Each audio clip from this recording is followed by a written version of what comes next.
കോൺഗ്രസ് വിജയ്ക്കൊപ്പം അണ്ണാ DMKയിലെ ഒരു വിഭാഗത്തെ ഒപ്പം ചേർത്ത് വിജയ് തമിഴക രാഷ്ട്രീയം അടക്കി വാഴുന്നു.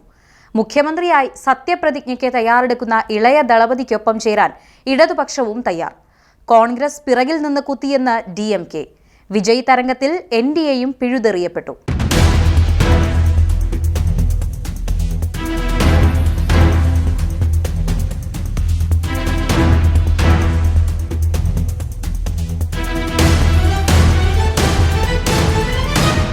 തമിഴ്നാട് നിയമസഭാ തെരഞ്ഞെടുപ്പിൽ നടൻ വിജയുടെ തമിഴക വെട്രി കഴകം നേടിയ ഐതിഹാസിക വിജയത്തിന് പിന്നാലെ തമിഴക രാഷ്ട്രീയത്തിൽ വൻ ട്വിസ്റ്റുകൾ.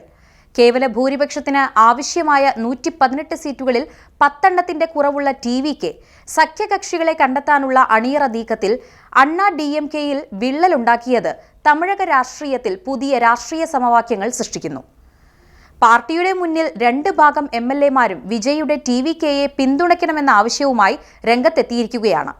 മുതിർന്ന നേതാവും രാജ്യസഭാ നേതാവുമായ CV ഷൺമുഖത്തിന്റെ ചെന്നൈയിലെ ഓഫീസിൽ 35ഓളം MLAമാർ ഒത്തുചേർന്നു.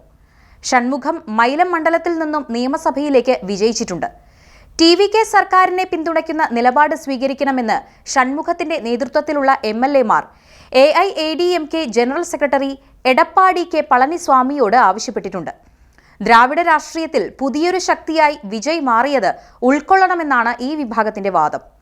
നിലവിൽ 234 അംഗ നിയമസഭയിൽ 108 സീറ്റുകളാണ് TVK നേടിയത്. AIADMK 47 സീറ്റുകളിലും ഭരണകക്ഷിയായിരുന്ന DMK 59 സീറ്റുകളിലും ഒതുങ്ങി. മുഖ്യമന്ത്രി MK സ്റ്റാലിൻ ഉൾപ്പെടെയുള്ള പ്രമുഖർ പരാജയപ്പെട്ടത് തമിഴ്നാട് രാഷ്ട്രീയത്തിലെ വലിയ അട്ടിമറിയായി മാറി. തോൽവിക്ക് പിന്നാലെ സ്റ്റാലിൻ രാജിക്കത്ത് നൽകിയെങ്കിലും പുതിയ സർക്കാർ വരുന്നതുവരെ കാവൽ മുഖ്യമന്ത്രിയായി തുടരാൻ ഗവർണർ ആവശ്യപ്പെട്ടിട്ടുണ്ട്. TVKയ്ക്ക് സർക്കാർ രൂപീകരിക്കാൻ 118 MLAമാരുടെ പിന്തുണ അത്യാവശ്യമാണ്. ഈ കടമ്പ കടക്കാൻ വിജയുടെ പ്രതിനിധികൾ എടപ്പാടി പളനിസ്വാമിയുമായി നേരിട്ട് ചർച്ച നടത്തിയതായാണ് റിപ്പോർട്ട്. അണ്ണാ DMKയിലെ ഒരു വിഭാഗം MLAമാർക്ക് നിലവിലെ പാർട്ടി നേതൃത്വത്തോടുള്ള അതൃപ്തിയും വിജയ് പക്ഷത്തേക്ക് ചായാൻ കാരണമാകുന്നുണ്ട്. മൈലം മണ്ഡലത്തിൽ നിന്നും വിജയിച്ച CV ഷൺമുഖമാണ് TVKയെ പിന്തുണയ്ക്കണമെന്ന ആശയം ശക്തമായി മുന്നോട്ട് വയ്ക്കുന്നത്. TVKയ്ക്ക് 10 MLAമാരുടെ പിന്തുണയുണ്ടെങ്കിൽ മാത്രമേ സുസ്ഥിരമായ ഒരു ഭരണം കാഴ്ചവെക്കാൻ സാധിക്കൂ. നിലവിൽ 5 കോൺഗ്രസ് MLAമാരുടെ പിന്തുണ വിജയ്ക്ക് ലഭിച്ചു കഴിഞ്ഞു. CPI ഉൾപ്പെടെയുള്ള ഇടതുപക്ഷ പാർട്ടികളും വിജയ്ക്ക് അനുകൂലമായി ചിന്തിക്കുന്നുണ്ട്. ഈ സാഹചര്യത്തിൽ അണ്ണാ DMKയുടെ പിന്തുണ കൂടി ലഭിച്ചാൽ വിജയ്ക്ക് വലിയ ഭൂരിപക്ഷത്തോടെ ഭരണം ആരംഭിക്കാനാകും. ലോട്ടറി വ്യവസായി സാന്തിയാഗോ മാർട്ടിന്റെ കുടുംബവുമായുള്ള TVKയുടെ ബന്ധവും രാഷ്ട്രീയ ചർച്ചകളിൽ ഇടം പിടിക്കുന്നുണ്ട്. അണ്ണാ DMK ടിക്കറ്റിൽ ജയിച്ച ലീമ റോസിന്റെ മരുമകൻ ആദവ് അർജുന TVKയിലെ മുതിർന്ന നേതാവാണ്. ഇരു പാർട്ടികളും തമ്മിലുള്ള ചർച്ചകൾക്ക് പിന്നിൽ ഇത്തരം വ്യക്തിപരമായ ബന്ധങ്ങളും വലിയ പങ്കുവഹിക്കുന്നുണ്ടെന്ന് രാഷ്ട്രീയ നിരീക്ഷകർ വിലയിരുത്തുന്നു. അണ്ണാ DMKയെ സംബന്ധിച്ചിടത്തോളം BJPയുമായുള്ള സഖ്യം ഉപേക്ഷിക്കാനുള്ള ഏറ്റവും അനുയോജ്യമായ സമയമാണിതെന്ന വിലയിരുത്തലും ഉയരുന്നുണ്ട്. TVKയെ പിന്തുണയ്ക്കുന്നതിലൂടെ ദ്രാവിഡ രാഷ്ട്രീയത്തിൽ പാർട്ടിക്ക് പ്രസക്തി നിലനിർത്താൻ കഴിയുമെന്ന് ഒരു വിഭാഗം നേതാക്കൾ വിശ്വസിക്കുന്നു. കോൺഗ്രസിന്റെ പിന്തുണ TVKയ്ക്ക് ലഭിച്ചതോടെ DMK ക്യാമ്പിൽ വലിയ പ്രതിഷേധം ഉയർന്നിട്ടുണ്ട്. സഖ്യകക്ഷി ആയിരുന്നിട്ടും കോൺഗ്രസ് പിന്നിൽ നിന്ന് കുത്തിയെന്നാണ് DMK നേതാവ് ഇളങ്കോവൻ ആരോപിക്കുന്നത്.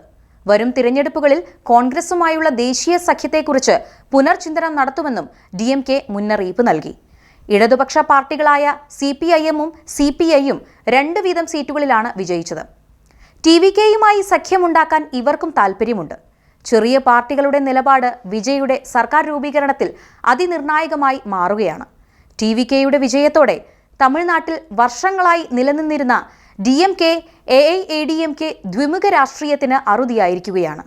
പുതിയ രാഷ്ട്രീയ ശക്തിയായി ഉദിച്ചുയർന്ന വിജയ്ക്ക് കീഴിൽ അണിനിരക്കാൻ മറ്റു പാർട്ടികളിലെ നേതാക്കളും താൽപ്പര്യം പ്രകടിപ്പിക്കുന്നുണ്ട്. ഭരണവിരുദ്ധ വികാരം സ്റ്റാലിൻ സർക്കാരിനെ പൂർണ്ണമായും തകർത്തെറിഞ്ഞു എന്നാണ് തിരഞ്ഞെടുപ്പ് ഫലം വ്യക്തമാക്കുന്നത്. 169 സീറ്റുകളിൽ സ്ഥാനാർത്ഥികളെ നിർത്തിയ NDA സഖ്യത്തിനും വലിയ മുന്നേറ്റമുണ്ടാക്കാൻ സാധിച്ചില്ല. എന്നാൽ വിജയ് എന്ന താരത്തിന്റെ ജനസ്വാധീനം വോട്ടുകളായി മാറിയത് പരമ്പരാഗത രാഷ്ട്രീയ പാർട്ടികളെ അമ്പരപ്പിച്ചിട്ടുണ്ട്. അണ്ണാ DMKയിലെ ഭിന്നത പരിഹരിക്കാൻ പളനിസ്വാമി നടത്തുന്ന ശ്രമങ്ങൾ ഫലം കണ്ടില്ലെങ്കിൽ പാർട്ടിയിൽ പിളർപ്പുണ്ടാകാനുള്ള സാധ്യതയും തള്ളിക്കളയാനാവില്ല. CV ഷൺമുഖത്തിന്റെ നേതൃത്വത്തിലുള്ള നീക്കം പാർട്ടിയുടെ ഭാവി തന്നെ മാറ്റിമറിച്ചേക്കാം. TVK അധ്യക്ഷൻ വിജയ് മെയ് 7-ന് സത്യപ്രതിജ്ഞ ചെയ്ത് അധികാരമേൽക്കുമെന്ന സൂചനകളാണ് പുറത്തുവരുന്നത്. തമിഴ്നാടിന്റെ ചരിത്രത്തിൽ ഒരു സിനിമാ താരം ഇത്ര വേഗത്തിൽ അധികാരത്തിലെത്തുന്നത് ഇതാദ്യമായാണ്. സംസ്ഥാനത്തിന്റെ വികസനത്തിനും മാറ്റത്തിനുമായി വിജയ് അവതരിപ്പിക്കുന്ന കർമ്മ പദ്ധതികൾക്കായി കാത്തിരിക്കുകയാണ് തമിഴ് മക്കൾ.